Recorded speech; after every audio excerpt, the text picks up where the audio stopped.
So guys, ഇന്ന് ഞാൻ servicing video ആയിട്ടല്ല വന്നിരിക്കുന്നത്. നമ്മളുടെ ഈ ഐഫോണിൽ എന്തെങ്കിലും ഒരു കംപ്ലയിൻറ്റ്, ടച്ച് ഇഷ്യൂ ആയിട്ട് ഡിസ്പ്ലേ ഇഷ്യൂ ആയിട്ടൊക്കെ എന്തെങ്കിലും കംപ്ലയിൻറ്റ് വന്നു കഴിഞ്ഞാൽ ഇതിനെ സ്വിച്ച് ഓഫ് ചെയ്യുക എന്നുള്ളൊരു ടാസ്ക് പലർക്കും അറിയില്ല. അതായത് നമുക്ക് വൈറ്റ് സ്ക്രീൻ ആയി കഴിഞ്ഞാൽ എങ്ങനെ സ്വിച്ച് ഓഫ് ആക്കാം, അല്ലെങ്കിൽ ടച്ച് വർക്ക് ചെയ്തില്ലെങ്കിൽ എങ്ങനെ സ്വിച്ച് ഓഫ് ആക്കാം എന്നുള്ളതിൻ്റെ ഒരു ചെറിയൊരു വീഡിയോ ആണ്. ഐഫോൺ യൂസ് ചെയ്യുന്നവർക്കൊക്കെ ഇതൊരു ഹെൽപ്പ് ആകുമെന്ന് വിചാരിക്കുന്നു. അതിനായിട്ട് നമ്മൾ ഫസ്റ്റ് എങ്ങനെയാണോ നമ്മൾ റീസ്റ്റാർട്ട് ചെയ്യുന്നത് ആ രീതിക്ക് ഞാനിങ്ങനെ തന്നെ കാണിച്ചു തരാം. ഫസ്റ്റ് വോളിയം അപ്പ്, ഡൗണ്, പിന്നെ പവർ ബട്ടൺ പ്രസ് ചെയ്ത് പിടിക്കുക. അപ്പോൾ നമുക്ക് ഈ ഒരു ഐക്കൺ വന്നിട്ട് ഡിവൈസ് ടേൺ ഓഫ് ആകും. ടേൺ ഓഫ് ആകുന്നത് വരെ വെയിറ്റ് ചെയ്യുക. അതിനുശേഷം ആപ്പിൾ ലോഗോ വരുന്നിടം വരെ നമ്മളിത് കൈ എടുക്കരുത്, ഇങ്ങനെ തന്നെ പിടിച്ചിട്ടിരിക്കുക. ആപ്പിൾ ലോഗോ വന്നിട്ട് ഒന്നുകൂടെ പോയി കഴിയുമ്പോൾ നമുക്ക് കൈ എടുക്കാം. ഡിവൈസ് ഇപ്പോൾ സ്വിച്ച് ഓഫ് ആയിരിക്കുകയാണ്.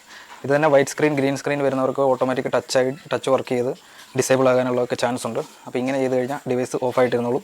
സർവീസ് ചെയ്ത് കഴിഞ്ഞാൽ ഉണക്കിയാൽ മതി. അപ്പം ഈ ഒരു ടിപ്പ് എല്ലാവർക്കും ഉപകാരപ്പെട്ടെന്ന് വിചാരിക്കുന്നു. ഇതുപോലുള്ള വീഡിയോകൾക്കായിട്ട് ചാനൽ ഒന്ന് സബ്സ്ക്രൈബ് ചെയ്ത് വെച്ചോളൂ.